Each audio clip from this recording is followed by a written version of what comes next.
16 divided by 2 equals 8.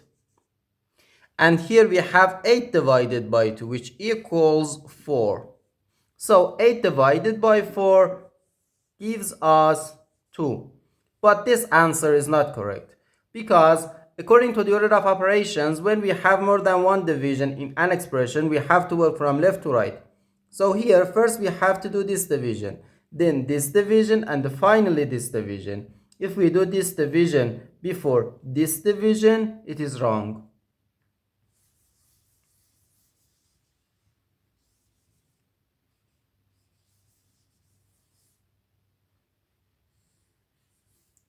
So first we have to do this division. 16 divided by 2, which equals 8.